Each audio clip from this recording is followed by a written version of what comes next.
పెద్దలైనటువంటి నారా చంద్రబాబు నాయుడు గారు, పవన్ కళ్యాణ్ గారు, నారా లోకేష్ బాబు గారు, అలాగే మా 25 మంది మంత్రులు 4 భుజాలపై ఈ ఆంధ్ర రాష్ట్రాన్ని ఎత్తుకొని మోస్తూ ఈ ఆంధ్ర రాష్ట్ర ప్రజలకు కష్టం అంటే ఏమిటో తెలియకుండా చేస్తూ ప్రతి నెల 1వ తారీఖున పెన్షన్దారులకు పెన్షన్ ఇస్తూ జీతాలకు డబ్బులు ఇస్తూ మరొక పక్క మీరు చేసిపోయిన అప్పులకు వడ్డీలు కడుతూ ఈ రకంగా రాష్ట్రాన్ని మోసుకుంటూ ఒక్కొక్క పథకం ఆ రోజు హామీలకు అనుగుణంగా ఇచ్చుకుంటూ పనిచేస్తా ఉన్నమాట వాస్తవం కాదా అని మేము అడుగుతా ఉన్నాం.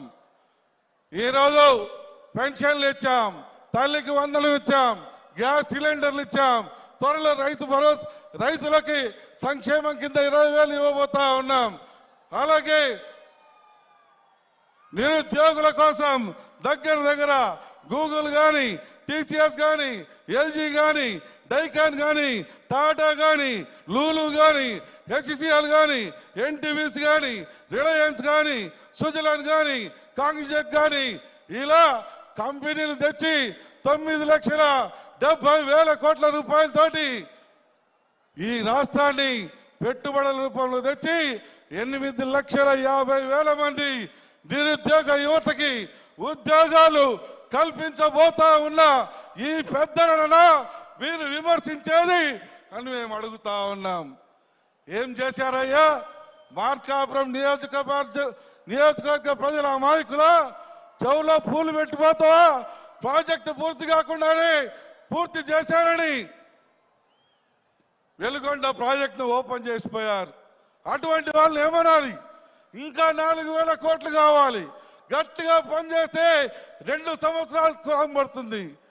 అటువంటి ప్రాజెక్టుని ఈ మార్కాపురం డివిజన్ ప్రజలు అమాయకులు ఏం చెప్పినా వింటారు. వీళ్ళ చెవులో పూలు పెట్టిపోదాం అని చెప్పి పూలు పెట్టిపోతావా? మా ప్రజల అమాయకుల ప్రజలారా గమనించండి. ఎవరు పని చేసేవాడు 6 నిమిషాలు కష్టపడి పనిచేస్తున్న ఈ కూటమి నాయకుల్ని ఆశీర్వదించాలనా? లేదంటే అడ్డంగా మోసం చేసిన మన ప్రాంత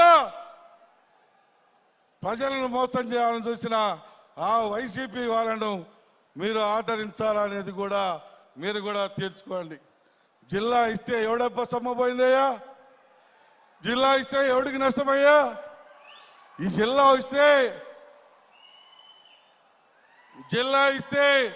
ఈ ప్రాంతానికి పెద్ద ఇండస్ట్రీలు వస్తాయి, పెద్ద హాస్పిటల్ వస్తాయి, పెద్ద విద్యా సంస్థలు వస్తాయి, కొన్ని లక్షల కుటుంబాలు బాగుపడతాయి, కొన్ని వేల మందికి ఉపాధి దొరికేటువంటి పరిస్థితి. సుమారు 190 కిలోమీటర్ల నుంచి జిల్లాకు పోయేటువంటి పరిస్థితి. అటువంటి పరిస్థితుల్లో జిల్లా కావాలని మేము అడిగితే కనీసం జిల్లా గురించి ఎత్తలేదు. అటువంటిది ఈరోజు ఈ ప్రాంత అభివృద్ధి కోసం మన మార్కాపురం ప్రాంతాన్ని అభివృద్ధి చేయాలని, మార్కాపురం ప్రాంతాన్ని కాపాడాలని మన పవనుడు, ఆ చంద్రుడు, ఆ లోకేశుడు కంకణం కట్టుకొని ఉన్నారు.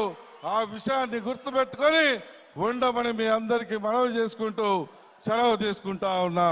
జై హింద్, జై వందే మాతరం.